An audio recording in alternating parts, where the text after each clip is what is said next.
નમસ્કાર, જય શ્રી કૃષ્ણ. ધોરણ 11 નામાના મૂળ તત્વોમાં આપણે છેલ્લે ભાગ 1નું પ્રકરણ 2 અને પ્રકરણ 3 એટલે કે વ્યવહારોની દ્વિઅસર અને આમનોંધ જોઈ. એકાઉન્ટમાં સૌથી મહત્ત્વનું ચેપ્ટર હું કહું છું આમનોંધનું ચેપ્ટર તમને આવડતું હોય તો તમને બાકીના બધા ચેપ્ટર આરામથી સરળતાથી આવડી જાય. બરાબર? એટલે આમનોંધનું ચેપ્ટર ખૂબ જ મહત્ત્વનું છે. એ વિડીયો દ્વારા તમે જોઈને સમજ્યા હશો. બરાબર? હવે આપણે ડાયરેક્ટ ભાગ 2માં પહેલું પ્રકરણ જોવાના છે. તે સિવાયના જે પ્રકરણો છે એટલે કે ભાગ 1માં બાકીના પ્રકરણ, જે ચોથું ચેપ્ટર હિસાબી સમીકરણ, 5મું પેટા નોંધો, 6થું રોકડ મેળ, 7મું ખાસ આમનોંધ, 8મું ખાતાવહી ખટવણી અને 9મું કાચું સરવૈયું. બરાબર? અને જો કોઈકની નવી બુક હશે નવા અભ્યાસક્રમ પ્રમાણેની, તેમાં એક ચેપ્ટર વચ્ચે આવી ગયું હશે, એ માલ અને સેવા કર. બરાબર? તો એ નવી બુક પ્રમાણે હશે. જૂની બુકમાં મેં હમણાં કીધા એ પ્રમાણેના ચેપ્ટર હશે. બરાબર? તો આટલા ચેપ્ટરના વિડીયો મેં તમને અગાઉ મોકલી જ દીધા. બરાબર? દરેક ચેપ્ટરના ઉદાહરણના અને સ્વાધ્યાયના બંને પ્રકારના દાખલાઓના સોલ્યુશન મોકલેલા જ છે. તો તમારે એ વિડીયો જાતે જોઈ લેવાના રહેશે.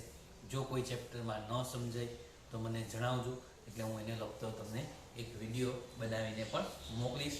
બરાબર? અત્યારે આપણી પાસે એવો સમય નથી કે દરેક ચેપ્ટરનો આમનોંધ ચેપ્ટરની જેમ વિગતે અભ્યાસ કરી શકીએ. એટલા માટે જે વિડીયો મોકલાવ્યા છે એ વિડીયો તમારે જોવાના છે સ્ટેપ બાય સ્ટેપ. કોઈ પાસે વિડીયો ન હોય તો પણ મને જણાવજો. બરાબર? તો હું તમને દરેક આખી બુકના બધા જ ચેપ્ટરના વિડીયો વાળી લિંક એક જ લિંકમાં આવી જાય એ રીતે મોકલીશ. તો હવે આપણે ભાગ 2 તરફ જોઈશું. તે સિવાયના ચેપ્ટરોના વિડીયો તમારે જોઈ લેવાના છે. દાખલાની પ્રેક્ટિસ કરવાની છે. હું અત્યારે તમને એવું કોઈ હોમવર્ક નથી આપતો કે આટલા દાખલા લખવાના, આટલા નહીં લખવાના. પણ જો શક્ય હોય તમારે તો તમે બને ત્યાં સુધી દાખલાઓની જાતે પ્રેક્ટિસ કરજો. બરાબર? પછી એ ઉદાહરણનો હોય કે સ્વાધ્યાયનો એ કોઈ પણ હોય, પણ નોટબુકમાં તમે પ્રેક્ટિસ કરી હશે તો તમને આવડશે. બરાબર? તો સ્ટેપ બાય સ્ટેપ જ ચેપ્ટર જોજો. સૌપ્રથમ ત્રીજા પછી ચોથા ચેપ્ટરના વિડીયો જોજો, પછી 5મા ચેપ્ટરના જોજો, પછી 6થા ચેપ્ટરના જોજો. બરાબર? એટલે એ સ્ટેપ બાય સ્ટેપ જોશો તો મજા આવશે. બરાબર? હવે આપણે અહીંથી ભાગ 2નું જે ભાગ 2ની જે બુક છે એ આખી વિડીયો દ્વારા આપણે અભ્યાસ કરીશું. જે હું તમને અહીંથી રોજે રોજ વિડીયો મોકલીશ, એમાં આપણે આ ચેપ્ટર, આ બુકનો અભ્યાસ કરીશું દરેક ચેપ્ટરનો. તો ભાગ 2ની બુક છે, એમાં ચેપ્ટર પહેલું છે ભૂલ સુધારણા નોંધ. તો આપણે એની વિગતવાર અભ્યાસ કરીએ. પ્રસ્તાવના છે પાના નંબર 1 ઉપર, ઇન્ટ્રોડક્શન. લગભગ આખું જ ચેપ્ટર આમાં આવી જાય છે. માત્ર એક 5મો મુદ્દો છે નફાખોટના અસર અંગેના દાખલા, તે આ ચેપ્ટરમાં પૂછાતા નથી એમ તો, અને અભ્યાસક્રમમાં પણ આ વખતે એને બાદ કર્યા છે. તો પ્રસ્તાવના જોઈએ. કાચું સરવૈયું તૈયાર કરવાથી આમનોંધ તૈયાર કરવામાં, ખતવણી કરવામાં અને ખાતાઓની બાકી કરવામાં જો ગાણિતિક ભૂલ થઈ હોય તો તેની માહિતી મળે છે. 9મા ચેપ્ટરની વાત છે. તમે વિડીયો મેં મોકલેલા છે, જોયા હશે કે કાચું સરવૈયું જે તૈયાર કરવામાં આવે છે તો એ તૈયાર કરતી વખતે આપણે આમનોંધ લખવામાં કોઈ ભૂલ કરેલી હોય, ખાતાની ખતવણી કરવામાં કોઈ ભૂલ કરેલી હોય, કે ખાતાની બાકી શોધવામાં, એટલે કે ખાતાનું ટોટલ કરીને જે આપણે બાકી શોધીએ એ બાકી શોધવામાં કોઈ ભૂલ થયેલી હોય તો એની માહિતી આપણને મળી જાય છે. કાચા સરવૈયાની ઉધાર અને જમા બાજુનો સરવાળો મળી જાય તો એવું માનવામાં આવે છે કે કાચું સરવૈયું, એવું માનવામાં આવે છે કે વ્યવહારોની નોંધ કરવામાં, ખતવણી કરવામાં, ખાતાઓની બાકી કાઢવામાં કોઈ ગાણિતિક ભૂલ થઈ નથી. એટલે કે જો સરવાળા બંને બાજુનો મળી જાય તો ગાણિતિક દ્રષ્ટિએ કાચું સરવૈયું સાચું છે એવું આપણે માનીએ છીએ. બરાબર? પરંતુ જો કાચું સરવૈયું ન મળે તો હિસાબો લખવામાં કોઈ ભૂલ થયેલી હશે, જે ભૂલ શોધીને સુધારવામાં આવે છે. વાસ્તવમાં કાચું સરવૈયું એ હિસાબી ભૂલોની આખરી માપદંડ નથી. એટલે કે વાસ્તવમાં આ કાચું સરવૈયું ટોટલ મળી જાય એનો મતલબ હિસાબ સાચા જ છે એવો કોઈ માપદંડ નથી. કાચું સરવૈયું મળી જાય તો પણ હિસાબો લખવામાં કેટલીક ભૂલો મળી આવે છે જે સુધારવી પડે છે. એટલે કે કાચું સરવૈયું મળી જાય તો પણ હિસાબો લખવામાં ભૂલ થયેલી હોવાની પૂરેપૂરી શક્યતા છે. આમ કાચા સરવૈયાને અસર કરતી અને કાચા સરવૈયાને અસર ન કરતી ભૂલોને શોધીને સુધારવી પડે. આ ભૂલ સુધાર્યા પછી જ હિસાબો ધંધાનું સાચું અને વ્યાજબી પરિણામ રજૂ કરી શકે, ચિત્ર રજૂ કરી શકે. આ એક અનિવાર્ય પ્રક્રિયા છે. હિસાબોમાં થયેલી ભૂલોને શોધીને તેને સુધારવાની પ્રક્રિયાને ભૂલ સુધારણા કહે છે. આપણે જે હિસાબો લખીએ, સૌપ્રથમ આપણે હિસાબોના વાઉચરો પરથી આપણે શું લખીએ? આમનોંધ લખીએ, બરાબર, અથવા તો પેટા નોંધ તૈયાર કરે. આમનોંધના ઓપ્શનમાં બીજું કયું છે? પેટા નોંધ. જે વેપારી આમનોંધ નહીં બનાવે તે શું બનાવે? પેટા નોંધ, બરાબર. ખરીદ નોંધ, વેચાણ નોંધ, ખરીદ પરત નોંધ, વેચાણ પરત નોંધ, રોકડ મેં આપણી પેટા નોંધો બનાવે. જે આમનોંધ લખે તે આ બનાવતો નથી.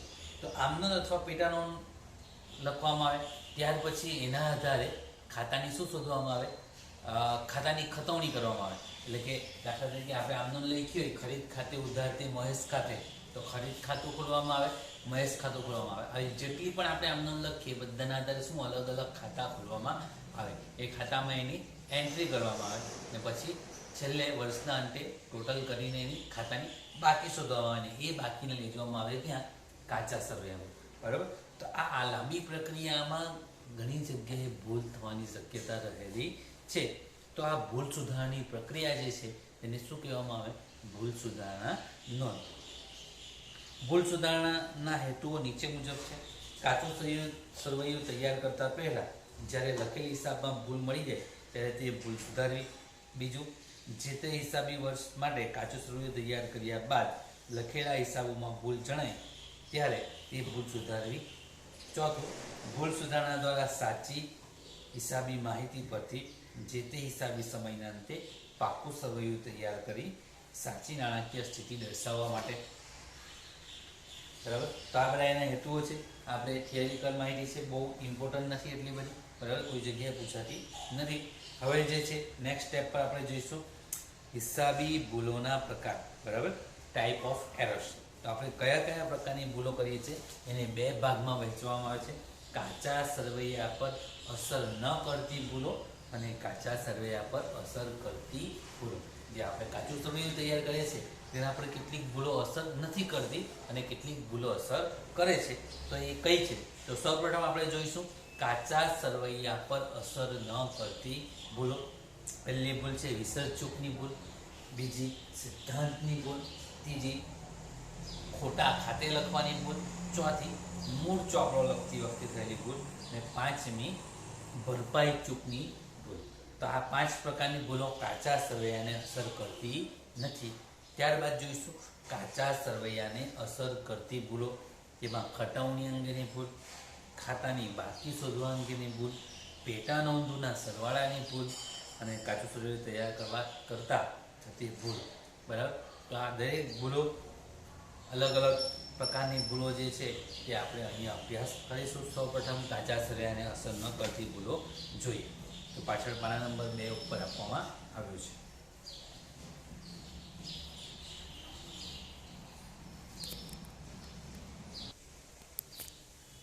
તો વિસર્જ ચૂકની ભૂલ પહેલી આપણે જોઈશું, બરાબર. કાચા સરવૈયાને અસર ન કરતી ભૂલો. તો જોઈએ પહેલાં થિયરી થોડીક છે.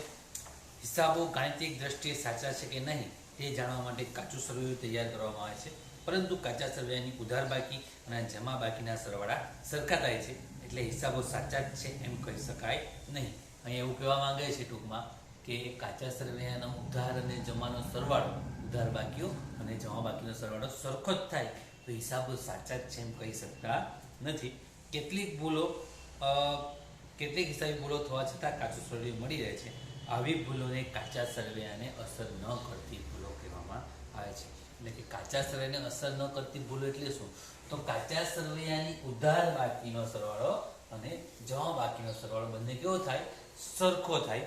તો હિસાબો સાચા જ છે એમ કહેવાતા નથી. કેટલીક ભૂલો એવી છે કે આ સરવાળો સરખો હોય છતાં પણ ભૂલ હિસાબોમાં હોય છે. તેથી આવી ભૂલોને કેવી કહેવાય? કાચા સરવૈયાને અસર ન કરતી ભૂલો કહેવામાં આવે છે. આવી ભૂલો સહેલાઈથી શોધી શકાતી નથી. ગ્રાહકો અને વેપારીઓ સાથે લેવડ દેવડનો હિસાબ સરખાવતા, ખરીદેલ અને વેચેલ મિલકતોના વાઉચરો ચકાસતા, બેંક સાથેના વ્યવહારો અંગે બેંક સ્ટેટમેન્ટ તૈયાર કરતા, ખાતાની આપલે દ્વારા કે હિસાબોના ઓડિટ દરમિયાન આવી ભૂલોની જાણ થાય છે. આ ભૂલોનું સર્વેયુ તૈયાર કરતા પહેલા કાચું સર્વેયુ તૈયાર કર્યા બાદ વાર્ષિક હિસાબો તૈયાર કરતી વખતે કે વાર્ષિક હિસાબો તૈયાર કર્યા બાદ શોધી શકાય છે, તો પણ આવી ભૂલો સુધારવા ખાસ આમના ચોપડામાં ભૂલ સુધારણાનો લખવી પડે છે.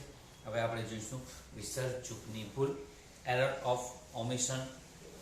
જ્યારે કોઈ પણ વ્યવહારની સંપૂર્ણ નોંધ પેટા નોંધમાં કે ખાતાવહીમાં કરવાની બાકી રહી જાય તે ભૂલને વિસર્ગ ચૂકની ભૂલ કહેવામાં આવે છે. વિસર્ગ ચૂકની ભૂલની વ્યાખ્યા પૂછાય તો શું?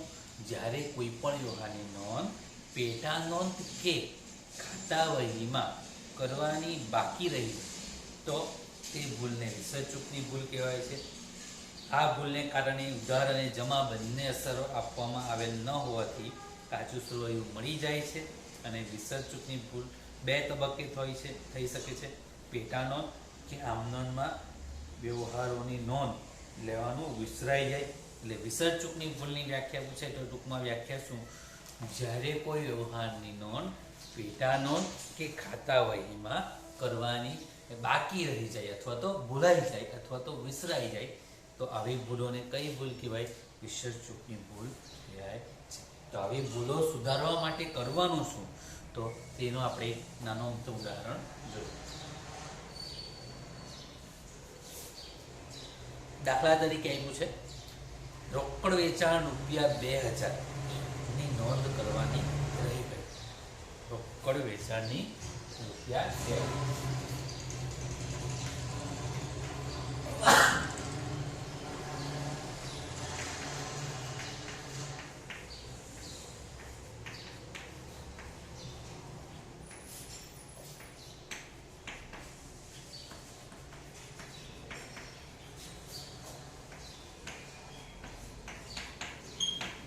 એના વ્યવહારો પરથી એની ઓળખ થઈ જાય.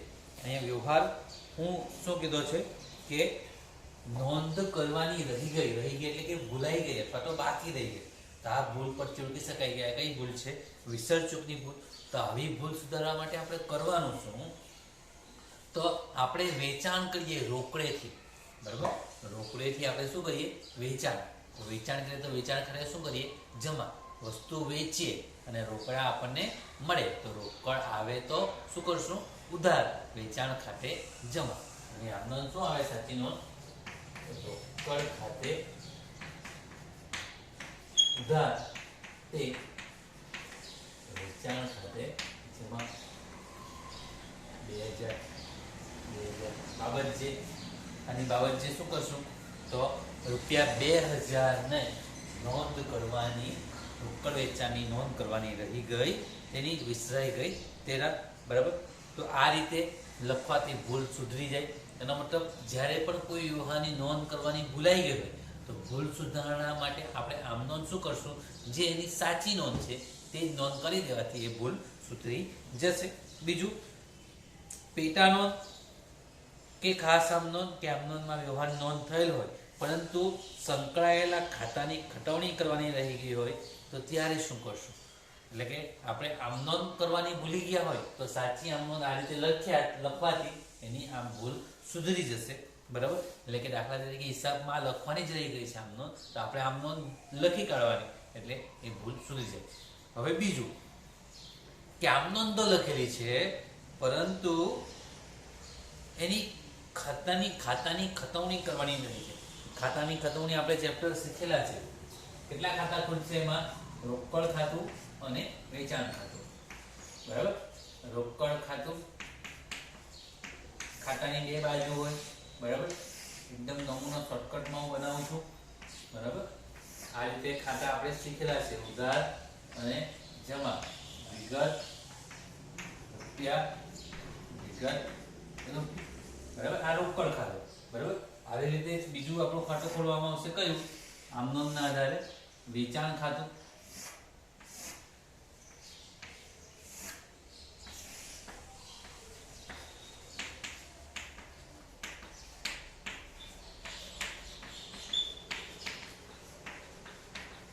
એટલે કે આપણે હિસાબો લખતી વખતે આમ નોંધ તો કરેલી છે પણ આ ખાતા વહીમાં ખતવણી કરવાની ભૂલી ગયા છે. તો અહીંયા એક ઉદાહરણ આપ્યું છે, જો રાજ ફર્નિચર માર્ટ પાસેથી ખરીદેલ ફર્નિચરની નોંધ આમનું ખાસ આમ નોંધ કરેલ છે, પરંતુ ખાતા વહીમાં ખતવણી ફર્નિચર ખાતામાં અને રાજ ખાતામાં કરવાની ભૂલાઈ ગઈ છે. આપણે એની જગ્યાએ આ જ ઉદાહરણ લઈએ કે આપણે આ આમ નોંધ તો કરેલી છે પરંતુ એની ખતવણી કરવાની રહી ગયા છે. તો ખતવણી સાચી શું થશે? રોકડ ખાતે ઉધાર. એટલે રોકડ ખાતામાં ક્યાં જવાનું? ઉધાર બાજુ. લખશું શું? વિરુદ્ધનું ખાતું કયું? વેચાણ ખાતે. કેટલા લખશું? 2000. અને વેચાણ ખાતે જમા બાજુ જશું, બરાબર. લખશું શું? વિરુદ્ધનું ખાતું એટલે કયું?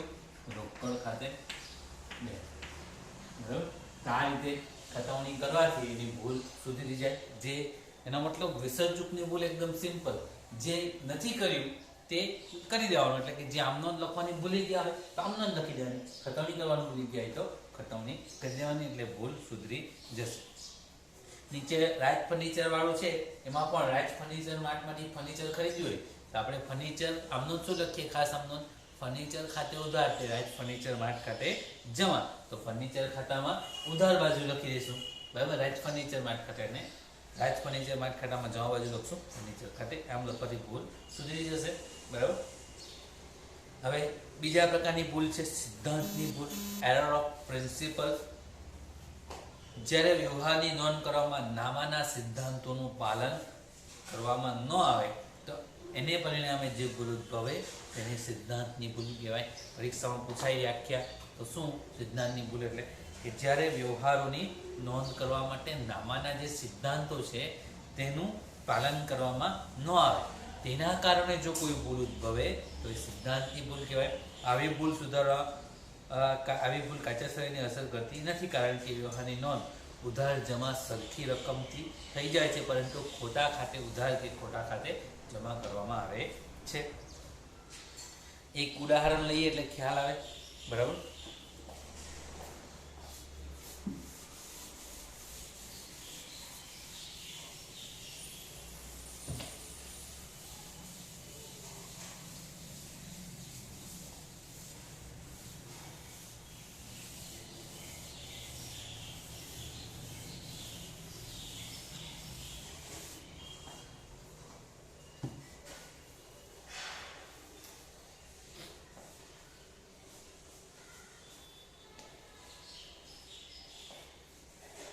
સિદ્ધાંતની ભૂલમાં એક ઉદાહરણ આપ્યું છે,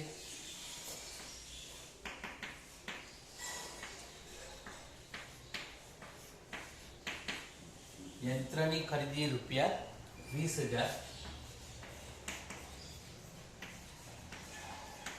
ખરીદ ખાતે ઉધારેલ છે. આપણો વ્યવહાર છે. વ્યવહાર વાંચતા તમને એવું લાગે કે આમાં કંઈક ખોટું છે? યંત્રની ખરીદી ખરીદ ખાતે ઉધારેલ છે.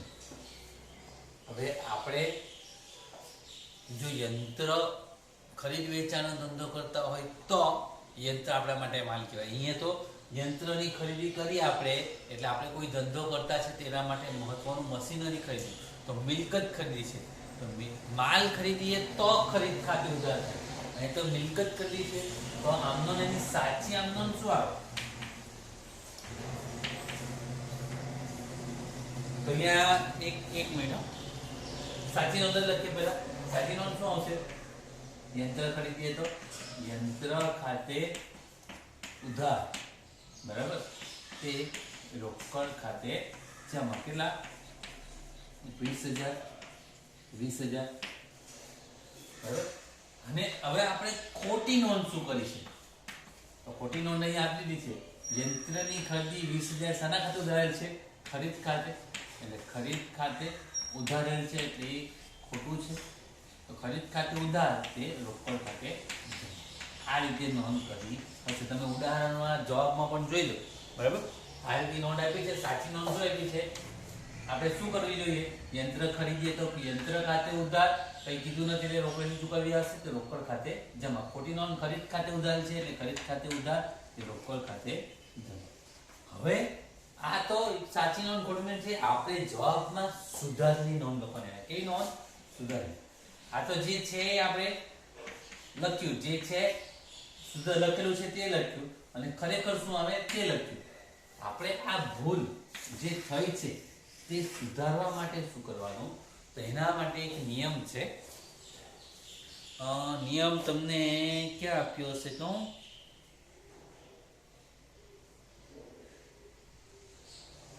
હા, એ જાતે બનાવેલું છે. કદાચ કોઈ જગ્યાએ આપ્યો પણ હશે, મેં પણ જાતે બનાવેલું છે.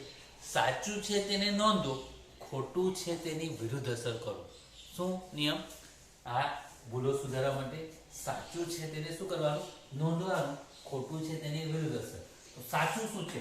યંત્ર ખાતે ઉધાર કરવું જોઈએ. થયેલું છે?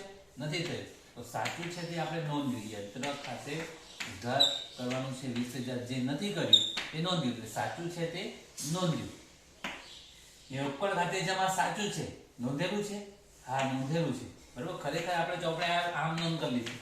તો સાચું યંત્ર ખાતે ઉધાર કરવું જોઈએ, એ નથી કરવું તો આપણે કરી દઈએ.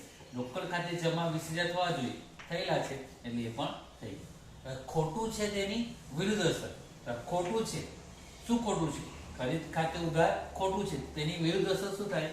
તે ખરીદ ખાતે શું કરી દેવાનું, બરાબર. અને રોકડ ખાતે જમા એ તો સાચું જ છે, બરાબર. એટલે એટલે આપણે નોંધેલું છે. એટલે આમ નોંધ કરવાથી આપણી ભૂલ સુધરી જશે. તમારા જવાબમાં પણ જોઈ લો, બરાબર. અંદર આપ્યું છે સુધારેલી નોંધ, ભૂલ સુધારણા આમ નોંધ કઈ આપી છે? યંત્ર ખાતે ઉધાર તે ખરીદ ખાતે જમા, આમ કરવાથી ભૂલ સુધરી જશે. બીજું એક ઉદાહરણ છે, એ પણ જોઈ લઈએ.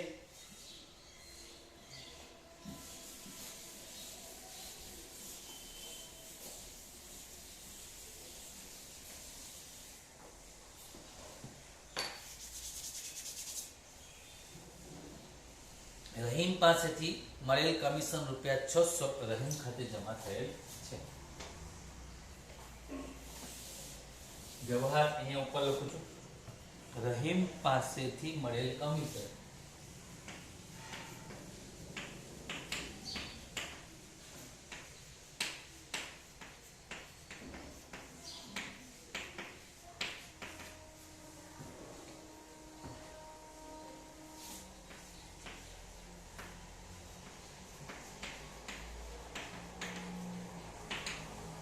તો રહીમ પાસેથી મળેલ કમિશન રહીમ ખાતે જ જમા થયું. આપણને જો કમિશન મળેલ હોય તો આપણે સાચી નોંધ શું કરીએ? સાચી આમ નોંધ શું કરવી જોઈએ? કમિશન મળે તો રોકડ આપણને આવે એટલે રોકડ ખાતે શું કરીએ? ઉધાર. કમિશન એક આવક છે, આવક કે ઉપજ જમા એટલે કમિશન ખાતે શું કરીએ? જમા. આ આપણે સાચી નોંધ કરવી જોઈએ, જે આપણે કરી નથી, બરાબર. સાચી નોંધ આપણે આ કરવી જોઈએ, જે કરી નથી. હવે ખરે આ આપણું એમ સમજો કે આ કોઈ જગ્યાએ આપણે નોંધ્યું નથી. અત્યારે આપણે વિચારીએ છીએ કે આપણે આ પ્રકારની નોંધ કરવી જોઈએ, જે કરી નથી. પણ ખરેખર ખોટી નોંધ શું કરવી છે? તો કમિશન મળ્યું એ ક્યાં જમા કર્યું છે? રહીમ ખાતે શું કરી દીધું છે? જમા. એનો મતલબ રહીમ ખાતે જમા એને કર્યું છે કેટલું? તો ફિક્સ છે. તો એનો મતલબ રોકડ ખાતે ઉધાર એને કરેલું જ હશે. તો કમિશન આવ્યા, રોકડ આવી એટલે ઉધાર કરી જશે. તો આ એને શું કરી? ચોપડે નોંધેલી છે. આ નોંધ ચોપડે એને કરી છે. શું નોંધ કરી છે? રોકડ ખાતે ઉધાર એ ભૂલથી ક્યાં જમા કરેલી છે? રહીમ ખાતે જમા કરી છે. તો હવે આપણે સુધારવાની છે આ જે ભૂલ છે, હિસાબી ચોપડામાં લખાયેલી ભૂલ છે. આ ચોપડે નોંધાયેલી છે, બરાબર. ચોપડે આ નોંધાયેલી છે, તો આપણે એને સુધારવાની છે. તો ભૂલ સુધારવા માટે એની કંઈ છેકછાક કરે તે નહીં ચાલે. એકાઉન્ટમાં એવું ન ચાલે, બરાબર. હિસાબો લખતા હોય તો અહીંયા ભૂલથી કમિશન ખાતે લખો હોય તો એમ કરીને કમિશન લખી દઈએ એટલે કે ભૂલ ન સુધરી જાય, બરાબર. ભૂલ સુધારવા માટે આપણે શું કરવી પડે? આમ નોંધ લખવી પડે.